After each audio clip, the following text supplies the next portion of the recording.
When you see, the Pope who speaks 7 languages, English being his native language, and upon his assignment, he goes to the balcony and he addresses his diocese, a small rural diocese in northern Peru, in Spanish.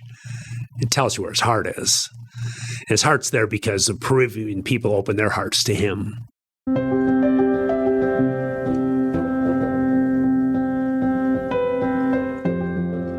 Welcome to Matters of Soul Importance, where we dive deeply into topics of both earthly and eternal consequence.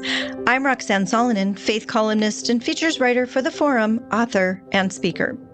This morning, we're going to talk with Fargoan Todd Mickelson, who, while dining in a restaurant in Chimbote, Peru in 2015, had a brief encounter with Pope Leo, then Bishop Robert Prevost.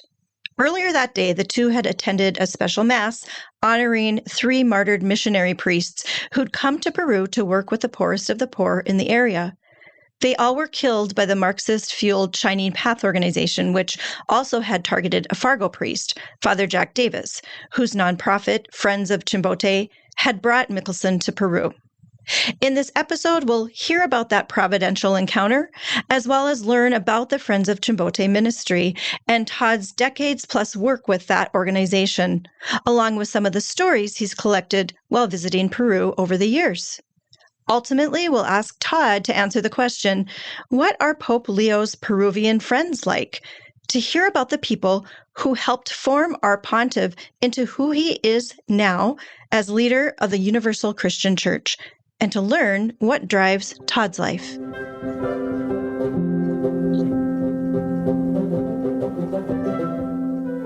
Well, welcome to Matters of Soul Importance. This is Todd Mickelson sitting with me this morning, and I'm so happy to have you, Todd. After many weeks of discussion, we talked shortly after Pope Leo was named Pope, and I've been anxious to hear more about the day that you met him, not realizing he was going to be Pope someday. So let us start there, and then I want to hear a little bit more about the Friends of Chimbote mission that brought you to Peru. Start a little bit with that moment, and then we'll find out more about you and that mission. In reflecting back, it's amazing, how it all kind of came together. Our board and our staff go to Peru typically in the fall to experience our work, be on the ground, be with the poorest of the poor. And that's in October. But that year, because the beatification of the 3 priests who had been murdered by the Shining Path terrorists was scheduled for December 5th. So even though it was close to Christmas and after Thanksgiving, we reorganized our mission trip to be able to participate in the beatification mass in the soccer stadium in Chimbote. So we were there for a regular week. We were doing service work during the week. And then, of course, we attended the mass, and it was a beautiful mass, which I think we'll talk about a little bit later. But at the end of that week, it's traditional for us to get together with all of our Peruvian partners on the ground in Peru and have a closing dinner. So we had gone to a steakhouse over in Nuevo Chimbote, which is kind of like West Fargo and Fargo. Okay. So Nuevo Chimbote, the Chimbote metro area is about 500,000 people. Okay. And so Nuevo Chimbote is a little newer as New Chimbote, and has some services and that you may not think of in the impoverished world, but it's very much 2 communities. So we went to this steakhouse, and there were 35 to 40 of us, our Peruvian partners, all of our travelers, the priests who went down on the trip. And while we were having dinner, our operations, our chief operations officer, Miguel Cuchilla, looked over at a table next to us and saw 6 bishops sitting at the table next to us. Well, he knew the Archbishop of Trujillo. So he went over to the table and renewed acquaintances and asked if they would like to come over and greet missionaries from the United States who were here in service and also who had attended the beatification. And the Archbishop declined because he didn't speak any English. Okay. But Bishop Prevost was at the table. And he got up and came over to our table and greeted us and inquired about our mission and was grateful, expressed gratitude for our work and encouragement in our work. We talked to him for 10 to 15 minutes, and actually he gave me his business card at the time. I still can't find it. Someday. One day I think it'll show up. But we had a very nice, earnest, deep conversation. And only after he was appointed Pope did we recall that encounter. Because Miguel Cuchilla took photos in the restaurant and photos of Bishop Prevost at the table, and he found those and circulated them to us, and we all said, "Oh yeah, he's from Peru, but we've never met him, we didn't know him." And then all of a sudden we go, "Oh, that's who that was." Yeah. Well, let me back up because you're in Peru. There's a lot of Spanish speaking going on. Did he come over and speak in Spanish or did he speak in English? No, he spoke in English. Was that surprising to you? It was shocking. Yes, because I expected, my Spanish is fairly minimal. I took French all through high school and in college, and I've learned a lot over the years, but I still can't carry on a conversation in Spanish. To my regret. Yeah. But he came over and he spoke perfect English. And it's like, well, first of all, he told us he was from the States in Chicago and that he was a bishop in Peru. Well, I thought, in my limited knowledge of the church, it's like, well, how does an American priest become a Peruvian bishop? Yeah. I know the Universal Church, but that seems far-fetched. Yeah. Especially in far remote northern Peru. Right. So that was the first shock, is that he was an American serving as a bishop in Peru. But the second was, his perfect English. So, but we are all English speakers at the table. Obviously, Lucho Espejo, who being Peruvian and Chimbotano native, speaks very good Spanish. But the rest of us that Bishop Prevost addressed were all English speakers. And I'm assuming, when we think of Archbishop, Bishop, we're thinking of them in their bishop garb, at a mass. But I'm assuming they're all kind of in more of their plain clothes with their clergy. Like I didn't know exactly how that came together, and if that had been planned, that all these like religious people that had gathered were there that day, like at an invitation, but it was more kind of a fluke that you ended up in the same spot, or it was just happenstance. Wow. Yeah, hand of God, we believe. Yeah. So there were a lot of organized activities that week because there were tens of thousands of people there for the beatification. Maybe 1,000 clergy and 100 bishops, cardinal from Rome. So, there were a lot of activities that they had and dinners they had and meetings they had. This was after all that was done. And so they were still in town. And so they had gathered for a meal at this steakhouse, just, total happenstance to our gathering at that steakhouse for a meal. Wow. I did not know that part of it. I've seen the photo and we'll draw people to it. With some articles in the show notes. So you can see that moment where you met the future Pope, not knowing, but just being a little bit surprised that he knew English. And wait a minute, how have you now sorted through like how he ended up becoming like an American bishop in Peru? Like, do you know how all that came to be? Have there been questions that have led to some answers on that? Yeah, I think, if people look at the chronology of Pope Leo's priesthood, you'll see that he spent more time in Peru than he spent in the United States or in Italy or in Rome. So, he his first path through Peru was as a priest, including teaching at the seminary in Trujillo, an Augustinian seminary. And so he was a teacher there, and then he became a part of the Diocese of Trujillo, and was the judicial vicar, and more deeply engaged in the Peruvian faith as opposed to in the seminary. Do you happen to know? I don't know if you do, but like what was his trajectory for getting down there? Did he have some sort of connection, some sort of propensity that he wanted to work with people in Peru? Like, do you know how that happened? It's a little fuzzy, but I think he spent 1 year of a missionary status shortly after he was ordained in northern Peru.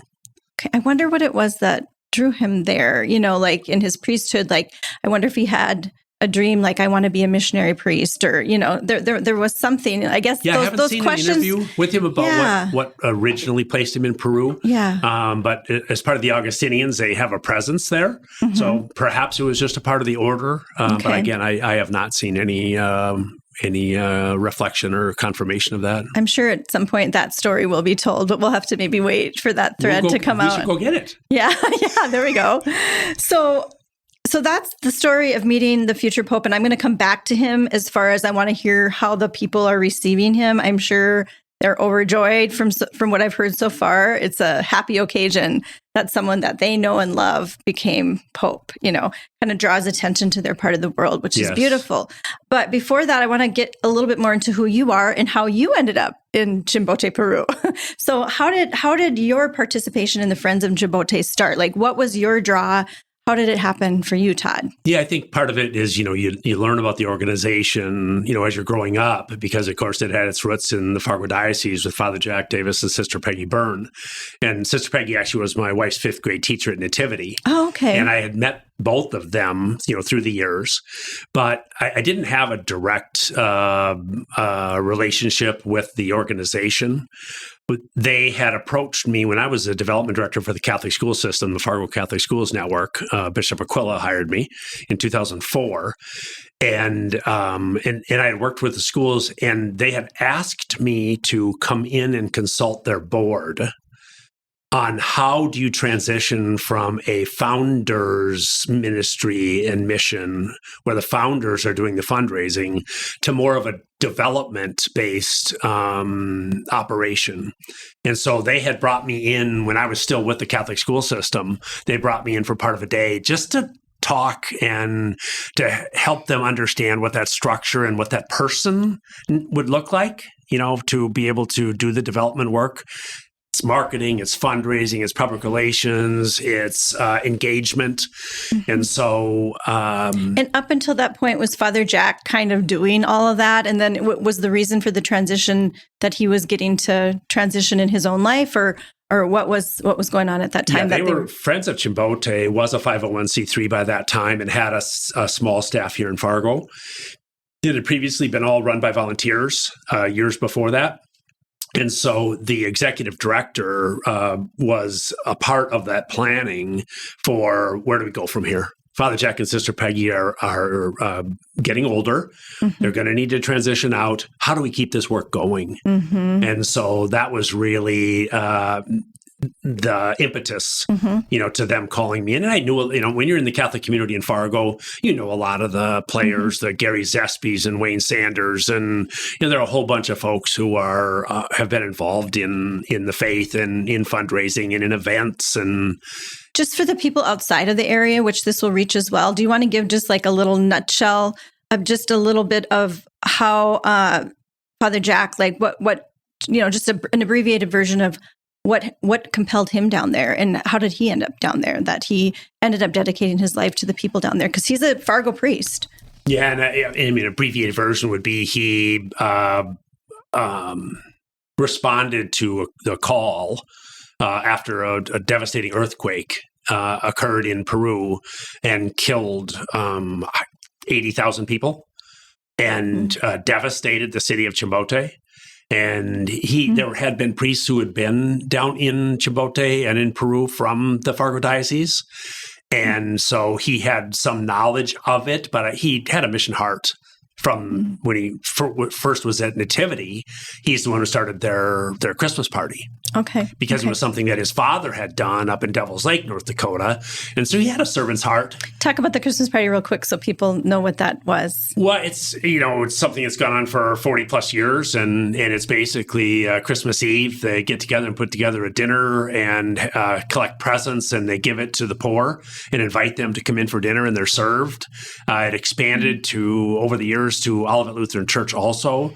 And then a lot of the outreach was they would bring those meals out to people who were homebound too. In addition to hosting it at Nativity, they would bring it to people who were homebound. Beautiful. So he had that heart to really seek out those who were isolated or just didn't have the same community connections and were disadvantaged in different ways. Yeah, and a few years into the mission, he recognized that the key to escaping poverty, one of the biggest keys, is through education. And so he needed a strong education hand and knowledge. And Sister Peggy Byrne knew Father Jack from Nativity. And if I recall right, at the time, she had most recently been, I think, the principal up at Langdon through the Presentation Sisters. Okay. So he invited Sister Peggy to come down and experience it. And she did, and decided she wanted to stay. Wow. And then, of course, she had to go back to the Presentation Sisters and request placement in Peru. And so Sister Peggy spent 32 years, I think, in Peru. They had a great partnership, and I think the two of them together did so many things. I just got back from Oklahoma City on Sunday, and I was there for a conference and got to go to Blessed Father Stanley Rother's shrine in Oklahoma City, and he was martyred down in, a priest from Oklahoma, I think the first American priest martyr. He was down in Guatemala. So it was interesting, like just learning more about his story, which I knew some about, but being at the shrine where his body is laid in the altar. And he had there was a lot of similarities. I think a lot about, just going down to that South American part. He had to learn, he could hardly learn. Latin was a problem for him when he was going through the priesthood, and he almost got kicked out. But he sure did learn the ancient language of the people when he had to do that down there, because they needed him and they loved him. And it's a beautiful story too. So there's some parallels there with Guatemala. But anyway, so he was, and likewise, Father Stanley Rother was just like, once he got down there and found his purpose, like his whole life changed from a farming community to a farming community down there. So, there's that draw and that pull when the heart is needed, and so I was telling my host family a little bit about our mission down there and all the things he did. Like, just name some. Like, he started hospice programs. He started irrigation systems so that the ruddy, dusty streets could be beautified, because we need beauty, right? What are some of the other things, like just kind of naming a little bit of what Father Jack has done? Vocational programs and a preschool and kindergarten within the parish. The mission visit program. Building dormitories in very early stages. People stayed in host families' homes. But then as it grew, they built dormitories right in the parish, inside the parish walls. And so we can host in the parish comfortably pretty much 35 people. And we've expanded and renovated and made a lot of changes to that too over the years. There were micro-lending programs. There was there were as many that failed as succeeded. Because as an entrepreneur, you're constantly trying to find what will empower and transform more lives and bring people out of poverty. So there was a brick making factory that was going to make bricks so homes could be built out of brick instead of out of woven reeds. It's called Astera. Well, that also requires a business mind. It requires a business plan. It requires revenues, and so some of those operational issues were a challenge for Father Jack, because he was really trying to be four people in one. Mm-hmm. Well, yeah, he was trying to be the parish priest, and he was trying to be the mission visit host, and he was trying to be the operations manager, and he was trying to be the main fundraiser. So it wasn't. That's not a good model. Right. And sometimes the visionary person isn't always the person to implement it, right? You can't implement and then hand it off to somebody who's an operations person. Right. And he had trouble letting go of those things. Yeah. He did some quintas, which were a communal living for the disabled. Okay. And so they would build a large wall all the way around the compound. You think of back in the Middle Ages, what you do, the first thing you did is build a wall. Then you build the community on the inside of the wall. Mm-hmm. And so, they still did that down there. And then inside the compound, there are houses for the disabled. Mm-hmm. And they do crafts work and bead work. And those were all monies that were fundraised from Fargo.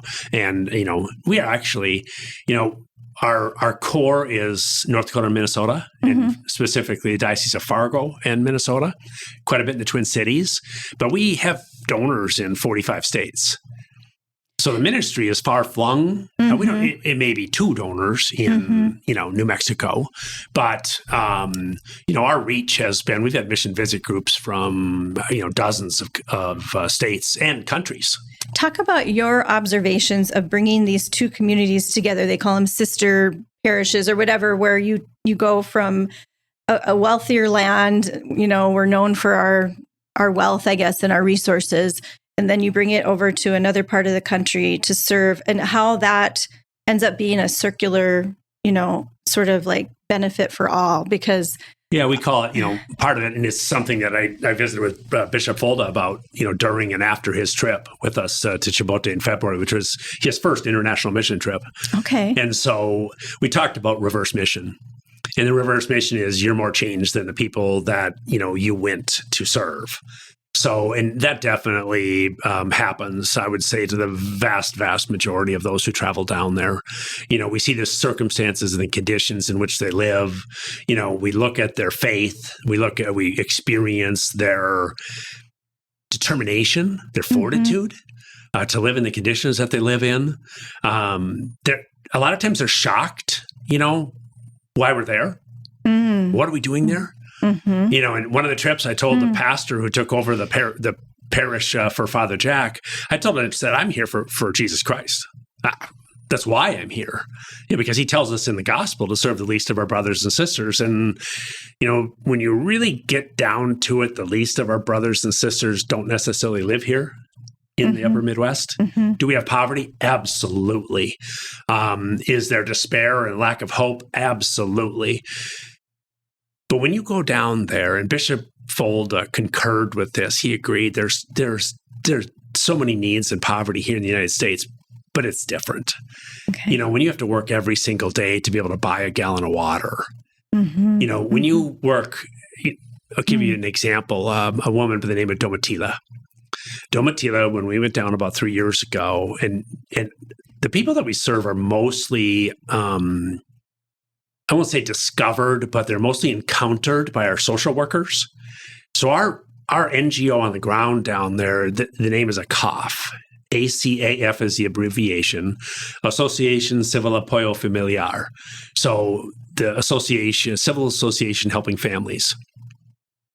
Well, our social workers, will encounter these people. A lot of them are single moms who are living in abject poverty. Well, they came across Domitila in our work in Cambio Puente, which is outside of the parish where Jack and Peggy founded our mission. So after 35 years in the parish and they left, it was time for us to find the poorest of the poor again. Because the city had built up around the parish where Father and Jack had experienced the poverty 45 years ago. Right. So it's time for us to look at, if we are going to serve the least of our brothers and sisters, let's go find out where they live and the conditions they're living in. So that was a quantum leap.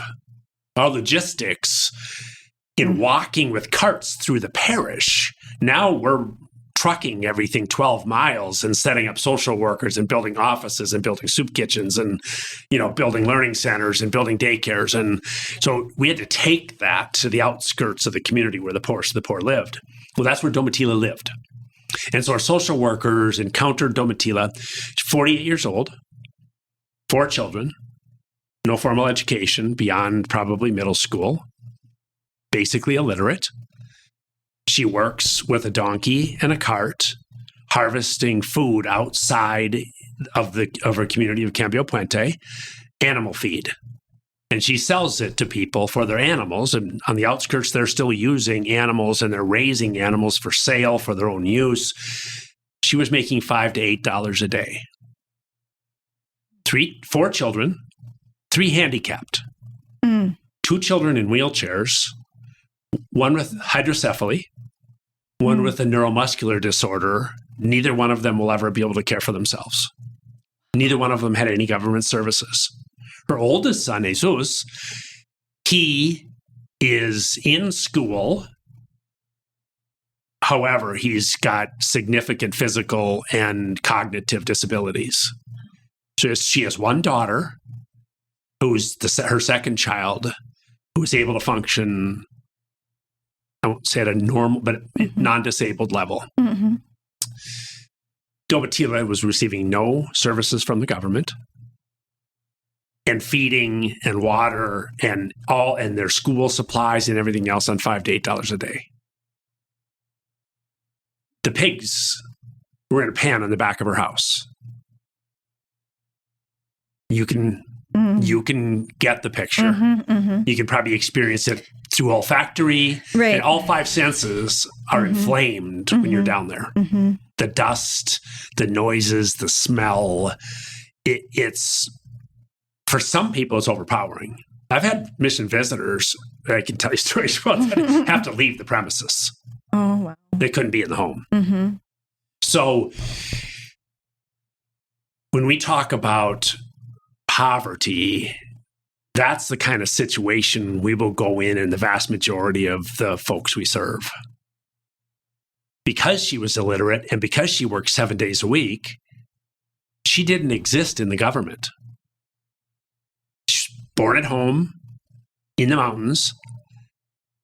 She had no government services. So the first thing we had to do to improve her living conditions was to work with her to go and register with the government and get a government ID.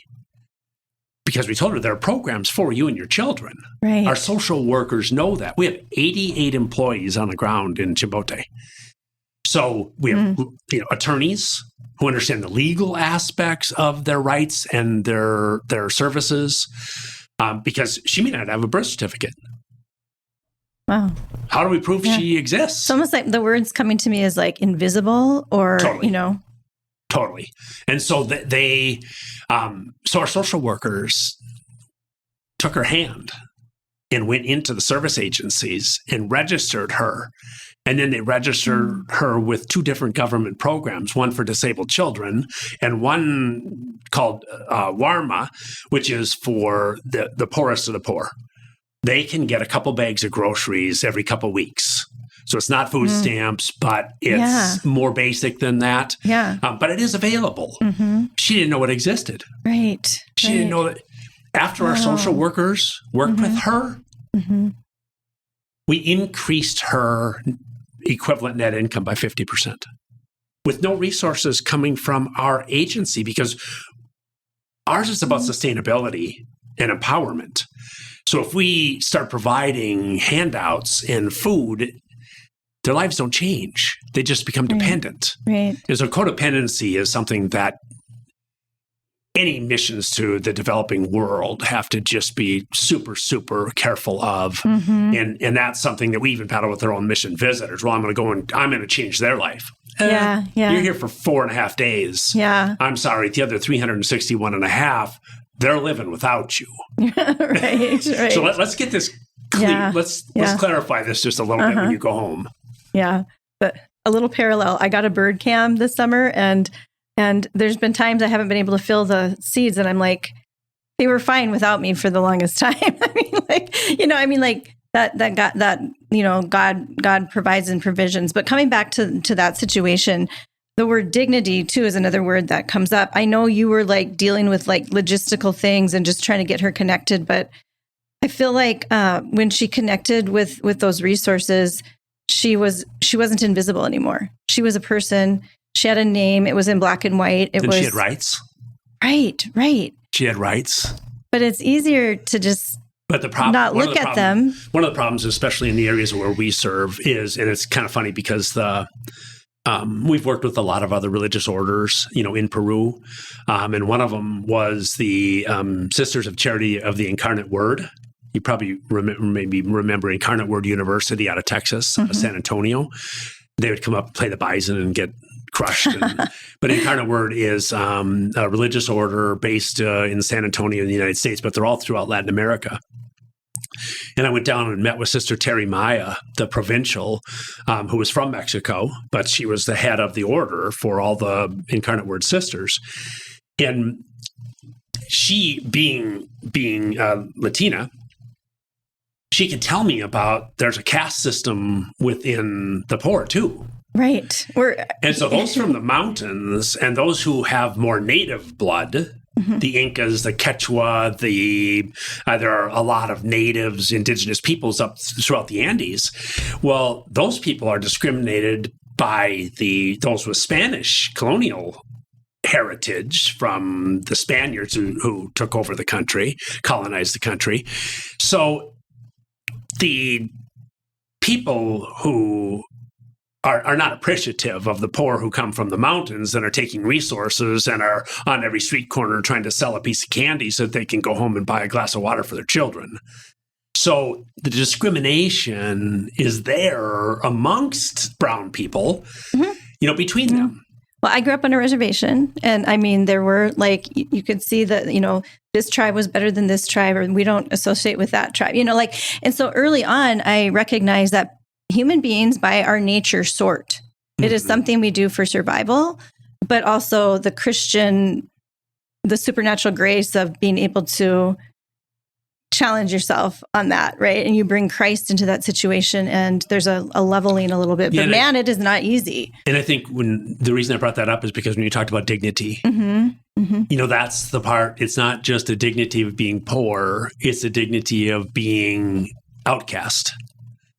And I wrote an article in one of our newsletters a number of years ago where I kind of talked about Chimbote Puente, the community that we're now doing what's called community development. So we look at a community and say, what are 8 core quality of life issues within a community of people? And how can we address that so we're not doing micro empowerment, we're doing macro empowerment. So if I can spend $50,000, if our mission can spend $50,000 to bring a water system to a community of 3,000 people, as opposed to delivering water jugs house by house, the impact is so much deeper. So Chimbote Puente means change bridge. And one of the things that I wrote about was that it just reminded us we were getting involved in a community and we're hearing their stories, and you sit down and you listen to them. Listen, learn, believe, and serve is really our strategic plan right now. And so, and it's what we've done for a long time. The first part is to listen.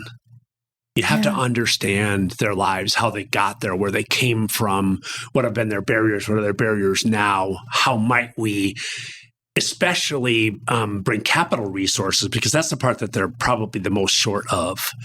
But when you look at their that whole aspect of dignity, by us listening to them, they mean something. They have value. And so that whole dignity aspect of recognizing the challenges they faced. It might be their illiteracy. It might be the abuse in their past. It might be which tribe they're from in the mountains. It might be, and then, with our social workers and with our team on the ground down there, we work through those.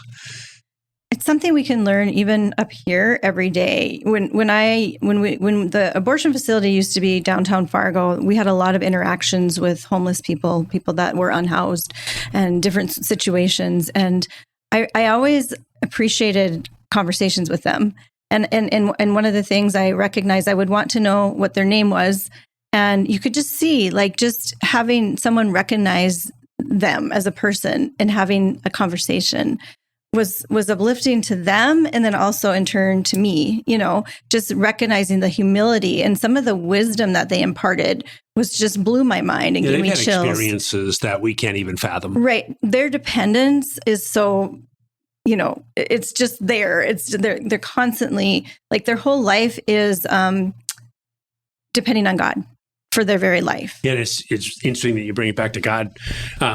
Again, so since we've moved to Chimbote Puente, it's a community. Okay, so Lower Chimbote Puente is an actual municipality. Been there for a long, long time. In fact, the Incarnate Word Sisters had missionaries in Chimbote Puente 40 years ago. Father Jack, it was his mission parish. So the parish that he had in Chimbote, St. Francis of Assisi, his very first parish he was in, his outreach parish, his mission parish was Chimbote, Virgin of Mercies. Okay. And so it's been around for a long, long time, and it's where the prison is. Okay. And then right outside of town, across the hill, is a huge agricultural, irrigated farmland where these people work in the fields for daily wages that are sinful, but that's what they get.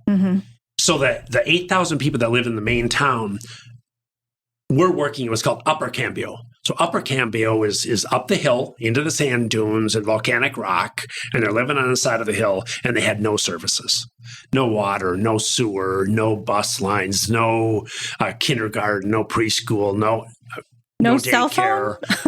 Yeah, they had, well, a lot of them had cell phones because it's the only way they can get work. Okay. They have to be able to communicate somewhere with where's work today. So they do have cell phones, something very basic and basic services. But so since that time, and we started working there during the pandemic in 2020. And we had been searching. I sometimes equate it to our 40 years in the desert. After Father Jack and Sister Peggy left, we wandered for a while. What's our purpose? What do we do? Who do we serve? For a while, we opened it up beyond the parish, and all of a sudden, whoever walked in the door, looking for help, we're serving in 232 barrios across all of Chimbote. Not efficient, not effective. We can't do any measurements and metrics and see if we're making a difference. So I just really said, let's look at community development. Let's look at a place where the faith leaders, the community leaders, the education leaders, the community leaders will work with us to transform the lives of all the people in that community. And so since that time, we've built 80 wooden homes in Cambio Puente that have concrete floors and waterproof roofs. And it's called Mejor Casa, Mejor Vida. Better house, better life. Better home, better life. So when we start that, it's not to build a house. It's to build a new life. And so a lot of times once we get to know that family, and we'll find the skill sets that mom has, that family has. Some of them start stores in the front of their house. One of them had training as a cosmetologist, so she opened a salon and we got her a couple chairs. One of them has a family history of baking from the mountains. She had family recipes for breads. She just needed a brick oven. So we find that we're able to, like Domitila, what did she really need? Well, now we're looking at Domitila's daughter. What are her capacities? Could she get a post-secondary degree where she could take care of the other 4 family members?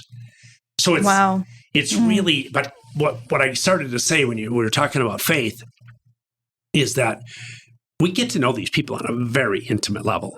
The first thing we walk in and do is we take all their belongings and we remove them from their house. All their clothes, all their beds, all their sheets, their mattresses, stuff that you don't even want to touch. You take it out of their home so we can tear it down. That's our first day. That was Bishop's first day in Chimbote. Okay. As we went to that home, that video shows it beautifully. And we removed all of their belongings from the house. A stranger's walking into your house and he's going into your drawers and removing intimate your underwear. Stuff. Yeah. And taking it. Okay. So there's an intimacy there that starts. By the end of the week, we bless the home. Brand new beds, new mattresses. Beds are built in our carpentry shop. A lot of the stuff comes down on our container that we ship down. The quilts. I just picked up a load of quilts from Atonement Lutheran Church last week. Nice. 39 hand-sewn quilts will be on beds in Chimbote in the next year. So, but when we're done with that experience, and we get to spend that final day with the family and we bless their home and we bring them a housewarming package and we hug and their lives, they went from the dirt and the sterile walls, and when you tear the roofs down and you're covered with this dust from the desert, this wind blowing on top of their house, and that fell on their beds every night. Now the roof is solid and they're just overcome with gratitude, with love. And a lot of times what they'll tell us, let's see if I can say this without crying, is that I thank God for answering my prayers and sending you to me. Yeah, wow. Yeah. It's how does it get any better than that when you're a person of faith? Right. And I think our life, our passion, our happiness, our joy. I was just talking to one of my kids about this. It's when we give ourselves, when we give away our love, keeping it for ourselves, accumulating things for ourselves. Our kids are in their 20s and it's like, what's going to happen, But so with one of my kids, I was just saying it's in giving ourselves away and giving our love away. I mean, that is it. And Christ showed us that. He broke through the world from heaven to earth and showed us how to love. How to serve? Yeah. Yeah. I mean, washing the feet. Yeah. It's like, it's all about service. And so I think we fulfill their belief in God because we tell them Jesus Christ told us to come and help you, to be with you, right, to love you, and so that blows them away because, of course, the United States is the, cornucopia of plenty. And yet we come out of our schedules and our lives and pay for our trip to Peru and come down. Why? To serve them, to know them, to love them. And so it's, that also brings dignity. That also brings, I'm important enough for you to be here. And that's what we leave them with. And we'll say, we're only gone temporarily. The cough is still here. We're going back to the States to secure more resources. Exactly. Yeah. We're going to tell, can we tell your story? Oh, of course. Yes, you can. Please tell my story. Oh, beautiful. Well, this is the good stuff. This is the things I wanted to reveal, like the people that the Pope was immersed in before he was Pope. What kept him there? What about their hearts drew him there? And obviously, I'm speaking generally because these are individuals that we're talking about, and the people that you've met probably aren't the people that the Pope met when he was down there as a bishop. We're going to take a little break, and we will have more with Todd Mickelson talking about what are the people that the Pope used to live among. What were they like? He has a little bit of a glimpse of that from his time in Chimbote, which is ongoing. So we'll be back with more Matters of Soul Importance after this break.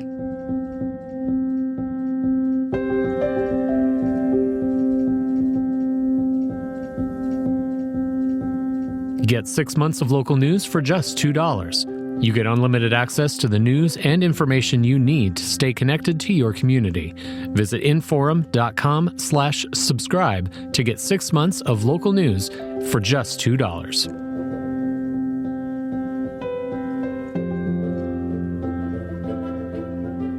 Well, welcome back, Todd, to Matters of Soul Importance. We are talking about Peru, Chimbote, your experience with the people down there trying to build another life as has been dictated basically by Christ. Like, this is what he came to tell us to do and to help us to do. And in dying, he said, you will, lose your life over this. If you follow me, you will lose your life and then you will gain eternal life. So, and to love one another as I have loved you. Absolutely. Like, when he left us the Holy Spirit to help us do the work. But he can't physically do it. He has to work through his people. That's where we're at right now. And we have one life, Todd, one life to decide how we're going to do that. Yeah, in our mission, we're a faith-based mission. We're not Catholic.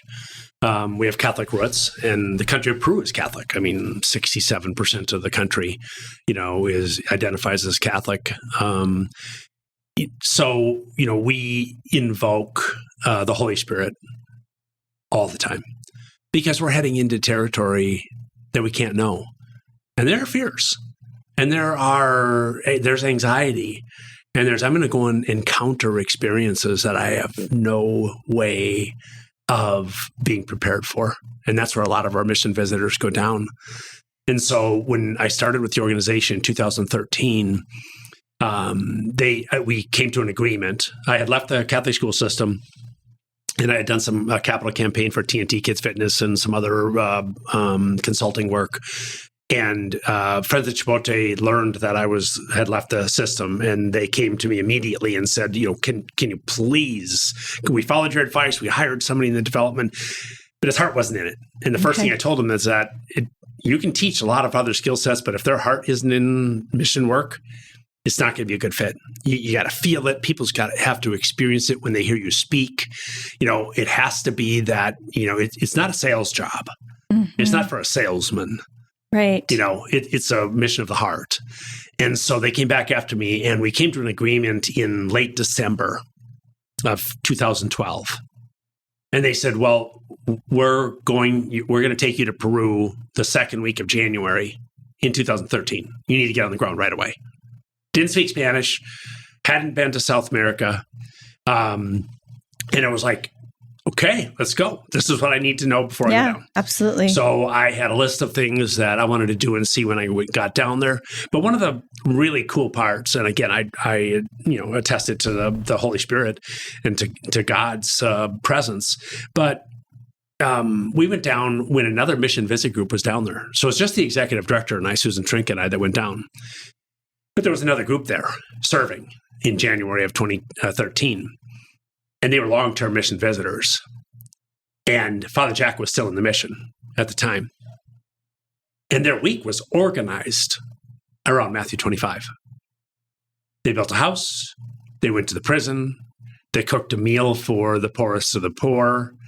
They went to the hospital and brought resources and funds to people who were sick.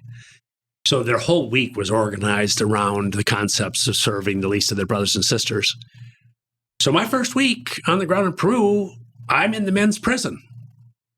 I am in a courtyard with no guards, don't speak Spanish, praying with and handing out hats to the inmates in prison. Talk about discomfort. Talk about trusting the Holy Spirit. Mm-hmm. But I needed to be uncomfortable that week.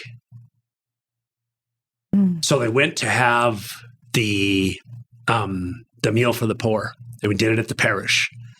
And so they have these giant, huge pots. They go down to the market and they buy a cow, and they slaughter the cow in the kitchen. And they, with the cooks, they put together a meal for the poor, and they put it in these big pots. They develop soup and stew, and they're serving hundreds and hundreds of people on the inside doors of the mission. Well, we'd had Mass before the meal. So everybody was funneling through the one door that goes right inside the boundaries of the parish into the interior courtyard. There's a big wall all the way around the parish. Very poor. I went the other way. I went out the front doors of the church, out into the street and into the parking lot. And I came to the doors through the security doors of the parish. Well, it was congestion. Everybody had their role. I wasn't a part of their mission group. So I just sat on the outside and watched. Well, I had a guy come up to me and accost me, not physically, in English. He came up and he was condemning me, basically. He said, "So do you feel good? Do you feel good here, helping people?" Very sarcastic. I was like, oh, there's something here. So we started to engage in a conversation. And I said, I don't feel good. I'm just here to learn. I'm here to try to understand, to visit with people, to understand what life is like here. I said, I don't have any preconceived, ordination that I'm saving people. Was he from the area? He was from the area. But he knew English? He was Hispanic. He knew English. He spent some time in the States as we started to talk.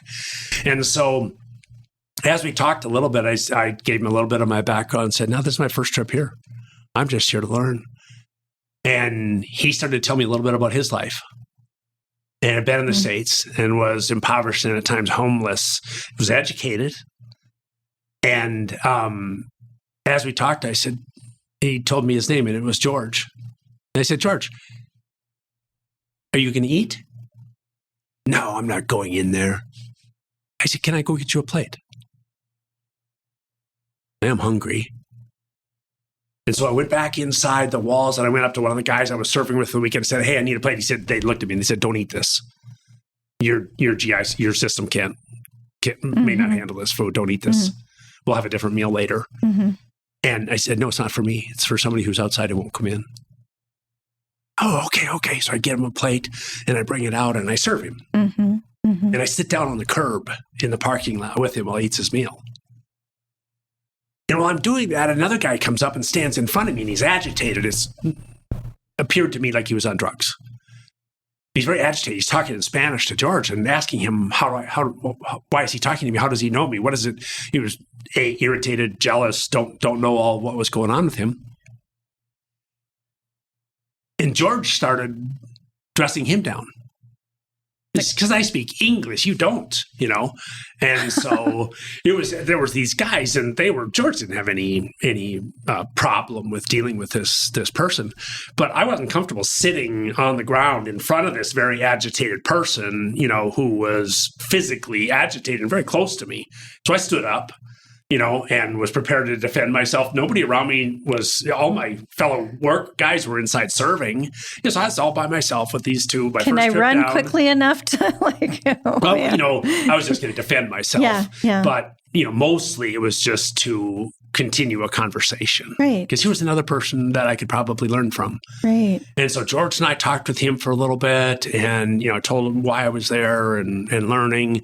And then he went back inside. He was still a little jealous that George was having a one-on-one with me, but, and I saw him later and we waved to each other and kind of gave us a high five and, it just, you have to immerse. Breaking down the walls. You do. Yeah. Diffuse. Yep. I've kind of been there, even on the sidewalk of the abortion facility.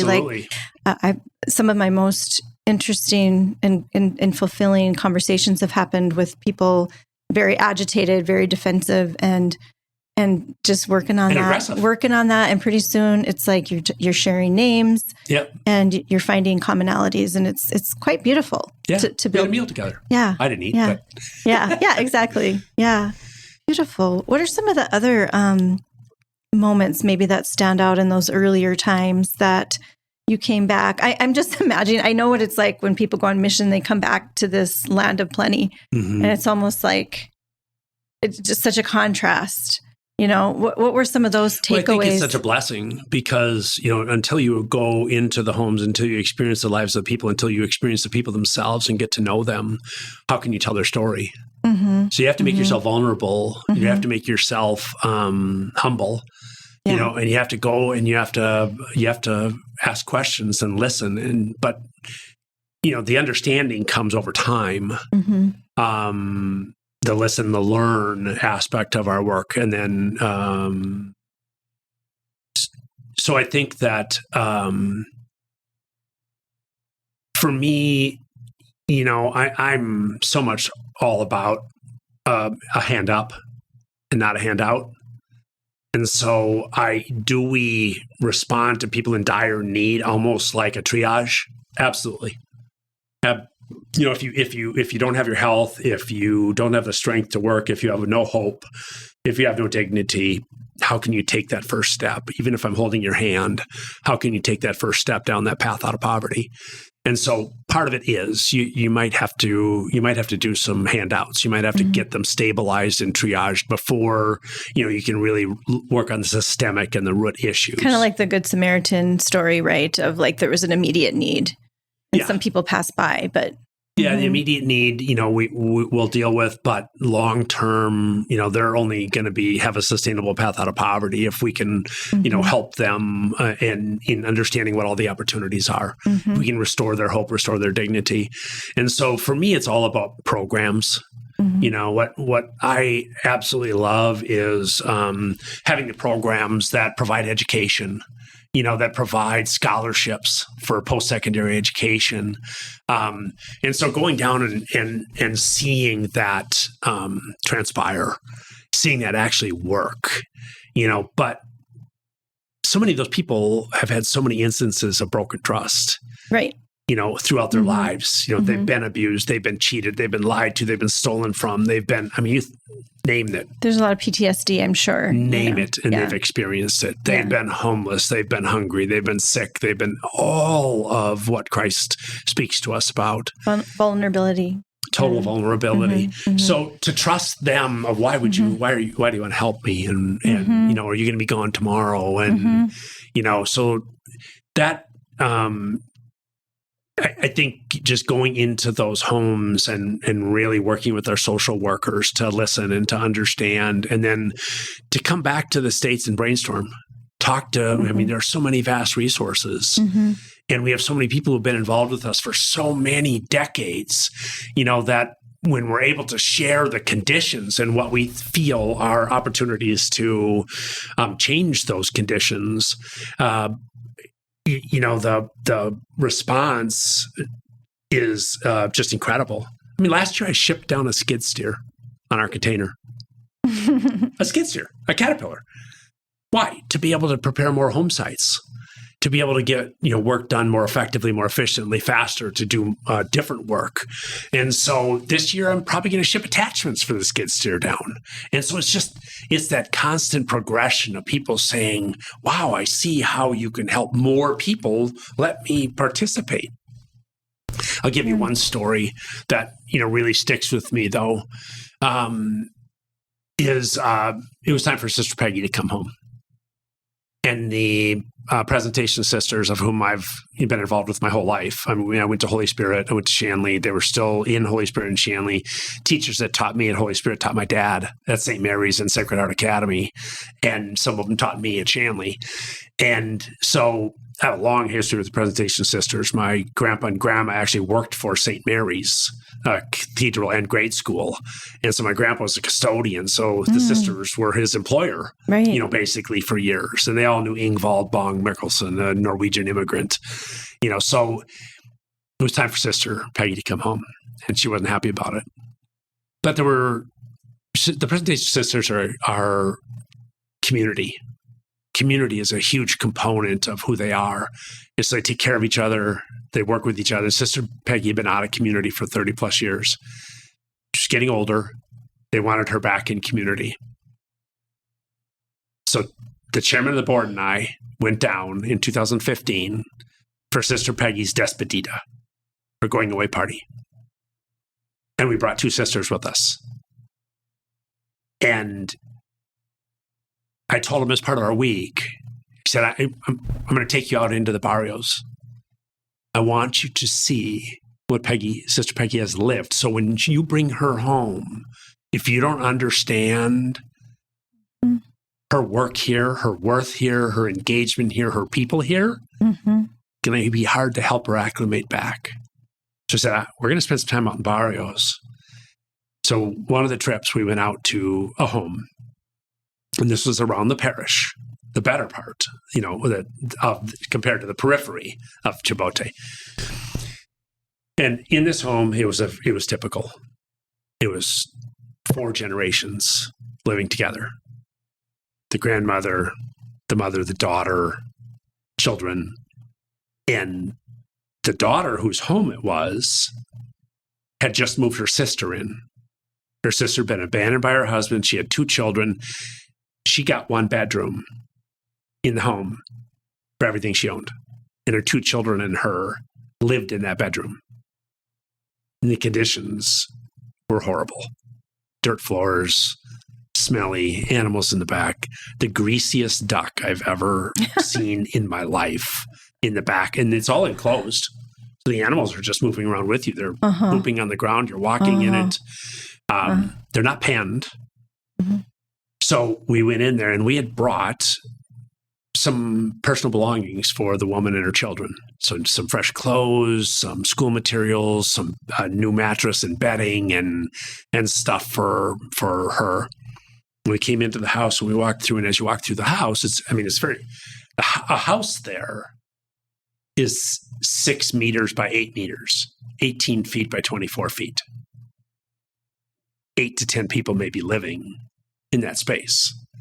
So as we walk through the little tiny narrow hallway, 1 person wide, and we go past the bedrooms, we go by the kitchen where there are 50 flies on the counter where the food prep is being done, and we walk into the back where all manner of domestic animals are walking freely all over the backyard. And the backyard is the same size as the house with woven reed walls around the perimeter. And we went back into the house, and one of the sisters came up to me and said, I have to go outside. Can't be in here any longer. She was sick to her stomach. The smells, the sights, all the living conditions. And so it was important, very important for her to see that. It's important for mission visitors who go down to witness the living conditions that our brothers and sisters have, no more than the fact that they were born there. Right.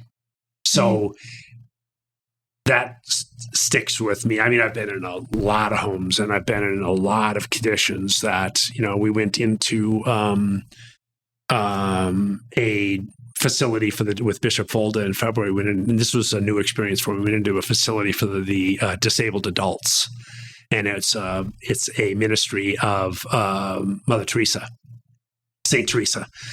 So it's one of her ministries. Missions of Charity. Mm-hmm. Yes. And where there are dozens of adults living who have no means of caring for themselves. You would maybe think of Grafton 50 years ago or 40 years ago, but much more basic. No air conditioning, no heat, no flies everywhere. Very clean and organized, but it's just the many aspects of poverty, including taking care of those in their community that are and their families, they're unable to care for themselves. That was a new one. That was very sobering. To see a 70-year-old man curled up in fetal position in a bed with a cage built around him so he can't hurt himself or get out. And can you, I know, again, this is a generalization, but just to kind of give us a taste to answer our question, what are Pope Leo's Peruvian friends like? So getting away from the sights and sounds and smells. Yep. Just, again, I'm generalizing, but how have the hearts of the people there touched yours? Yeah, I think just their genuineness, their perseverance in poverty, their dedication to their families, their faith. I think the love of the Peruvian people is a big part of what, drew Pope Leo to staying and serving. And, can't speak to the issues of being assigned versus volunteering, but I think the idea that he wanted to be in Peru and when he became a bishop wanted to go back, is pretty strong when he speaks.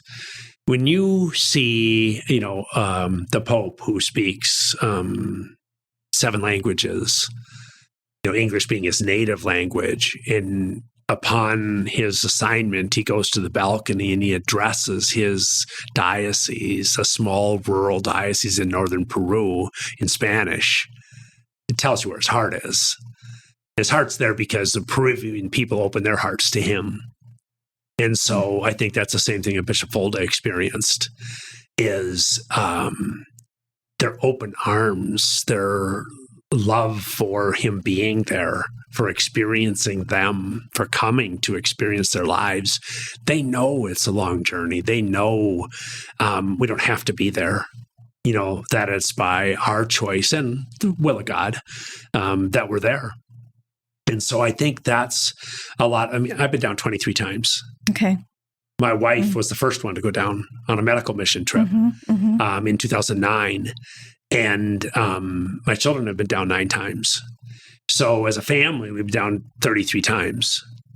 And the reason you go back, first of all, of course, is to serve your faith, to do what Christ asked us to do, instructed us to do. But it's the people. You want to go back. You want to go back and do it. And, I'm only down there 2 to 3 weeks a year. But that it feeds my well. It fills my well to be able to come back here and tell the stories and present the people and the solutions and to engage more people in our work. It's evangelizing.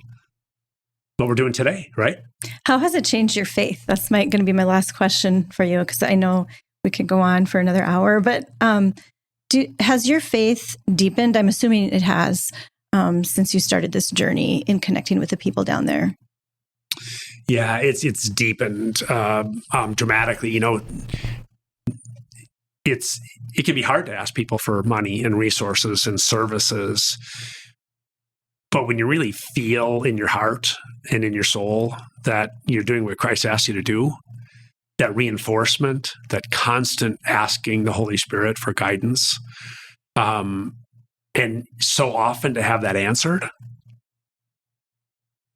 when Father Jack and Sister Peggy were leaving, to say it was a leap of faith for us to continue the mission, for us to find our next, to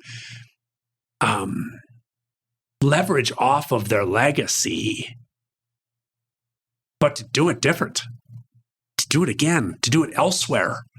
That was a huge leap of faith. Yeah. Yeah. And it was very daunting. But what it's done and what we've been able to accomplish, by praying, by asking, Lord, please, where are we supposed to go next? What are we supposed to do? How do we do it? Help us. And now, 4 years later, we've built a daycare. We built a soup kitchen that the ladies of the community run and determine who gets the meals. Total empowerment.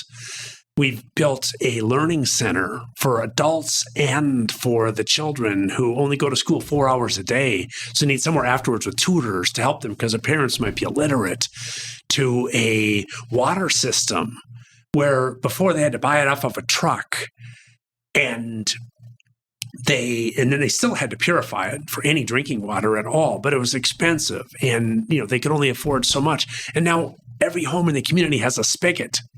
They walk outside to the spigot and they're able to fill their buckets. We built a recreation facility, a park across the street from the community centers, that has a little field for the kids and benches for the adults so they can gather, so they can have a sense of community. We're looking at building a chapel, but we have the diocese is so short of priestly resources and certainly of capital resources to ever build a chapel. So, we're looking at continued, but now what we've done is we're looking at replication. Where's the next community? Where can we go and transform thousands of lives at one time? And we have mission visitors who have gone and seen these next communities and said, when can we take this there? So it's that it's not just the fact that we answered the call and we heard the word, but that we see a path. It's our newsletter is called The Journey. Well, what's the journey? This journey is our next step. But where's our journey? Journey is to heaven. Right. So is every step on that journey doing what we need to do to serve so that eventually, eternal life is the goal. Any other final answers to what are Pope Leo's Peruvian friends like? And then maybe one more thought about, or maybe connected to that, how are they receiving the news of the Pope in your estimation from what you've heard on the ground? When the news came out, we use WhatsApp texting with it's the most used international communication tool, I think. And so we're all on WhatsApp with our Peruvian family and friends. And so immediately we start, we spent some decades in Peru, and and an hour later, I get a picture of me with the Pope on WhatsApp. Right. Wow. And it's like providence. It's an invitation for us to more deeply engage people in the work and the people that and it doesn't mean just Peru. As Bishop Folden and I talked about, there's poverty here. There's poverty in a lot of the developing world, Southeast Asia and Africa, in Central America, in Ukraine, and but here we have a delivery tool. Here we have a history and a ground prepared, a sacred ground prepared in the Fargo Diocese. Again, we're non-denominational, we're a faith-based mission, and we work with all across the country. But our roots are still here. And so the opportunity for that engagement to experience what Pope Leo experienced, to recognize, to make yourself vulnerable, which he did. Yes. To go down and become a Peruvian.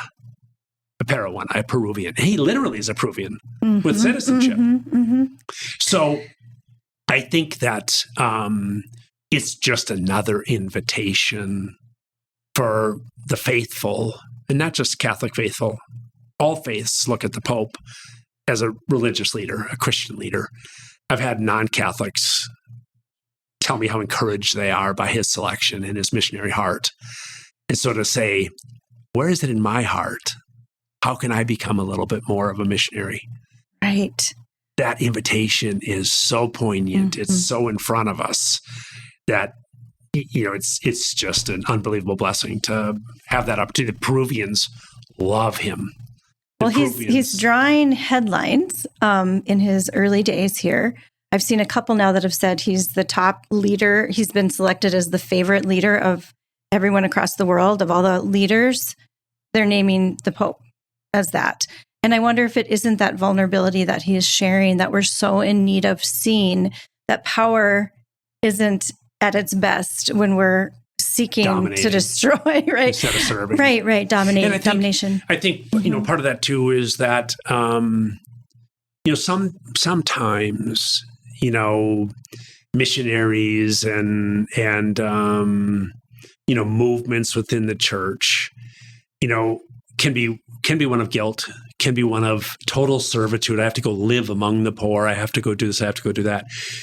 And so I think one of the other great attractions to the Pope and why he's being perceived as this leader is that, he's got a very firm spine. He has no qualms with indicating that service does not make you weak. Helping others does not make you weak. Being a bully does not make you strong. And so his message that's coming across to combine that vulnerability and that compassion with true strength to truth is a huge, huge draw. When there's chaos, what do you need? A true north. You need a true north. That's right. And it's the cross and it's the star. And, Pope Leo is reminding us of that. You don't rule. There's only one ruler. Beautiful. And the people in Peru have helped illuminate your heart to understand that better. And it's just, thank you so much for all your work. And right before this interview, I said, I feel like you have a world within you that you probably don't get to, you just share it in bits and pieces. And we've just gotten bits and pieces today, but I appreciate those bits and pieces. And I hope it brings life and hope, because we all need hope. Yeah. And I think too that, for people, do not be afraid. There you go. Do not be afraid to be vulnerable, to open yourself up to the needs of others, to understand that more better, because you will definitely grow as a person. And the person that God really wants to see is waiting inside you. And, I certainly encourage anybody to engage with Friends of Chimbote to understand, how you can have this experience that Pope Leo, it's taken him to the peak of the world. Yeah. Is that missionary heart. And he's done it so effortlessly, it seems, because he was well prepared. No advocacy. Yeah. No, he wasn't a part of the political structure. He wasn't. Why is he there? His heart and his faith. Mm-hmm.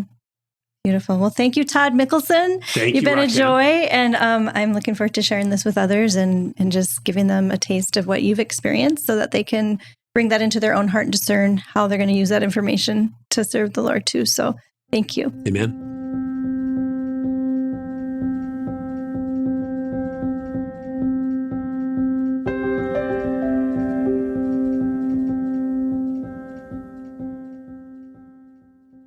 What are Pope Leo's Peruvian friends like? When Pope Leo was named Pope, I heard almost immediately from a Fargo priest friend who shared that he'd been in a steakhouse in December 2015 where he and a group of Friends of Chimbote missionaries had met Bishop Robert Prevost, the future pontiff. Immediately, I sensed the joy of the people I've come to know through friends in Fargo who have a connection to Chimbote. I was excited to possibly help tell the story of the connection between Fargo and Peru and how the people here, through their relationship with that area, might help illuminate a little of what Pope Leo might be about, based on his connection with having ministered to the poorest of the poor in Chimbote.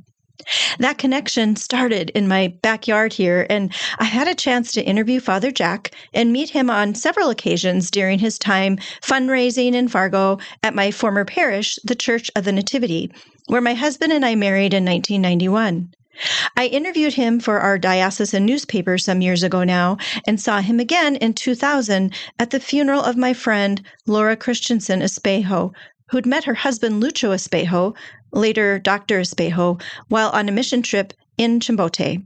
So while I've never been to Chimbote myself, the connections I have with that corner of the world have been many, and I've been excited to help tell the story of our Fargo connection to Pope Leo. It's made the distance to the Universal Church seem so much shorter than it was before, and I'm also excited to have a chance to possibly meet Pope Leo at an upcoming pilgrimage with my husband this fall. If that opportunity to look into his eyes or just observe his presence in person comes, I know that the people of Chimbote and my Fargo friends will be there with me in spirit. Having the Chimbote connection to my home has reminded me of my own roots growing up in Poplar, Montana, where I lived among many of the poorest of the poor in our country. Though it's true that we don't know the poverty of third world countries here in the United States, in some pockets we do. The Fort Peck Reservation where I grew up was among the most poverty-stricken, so while it might not have been Chimbote, I did glimpse what life can be like for those who are in many ways invisible. And in doing so, my heart has been tapped to continue seeing the Anawim, the little ones among us. It has reminded me of my own littleness and the work I have yet to do to truly make a difference in taking up the challenge of Jesus to be aware of and serve the little ones in my own midst. How can I recognize my vulnerability as a gift? How can I be a voice for the voiceless? I do this now on the sidewalk of our local abortion facility, and I hope in the ways I treat others. I can always do better, and talking with Todd renewed my commitment to not neglecting the primary reason I've been put on this earth, which is to learn to love. Please check out the links in the show notes if you can, especially to see the photo of the moment our Fargo missionaries met Bishop Robert Prevost at a steakhouse in Peru in 2015. There's also an article explaining more about the martyrs who brought them there, which we didn't get to discuss, but it's worth knowing their story too. Well, that's it for today, but in a couple of weeks, we'll be back to talk with author Rose Sweet about whether our temperament can affect our holiness. Sounds intriguing. Until then, don't lose sight of the light.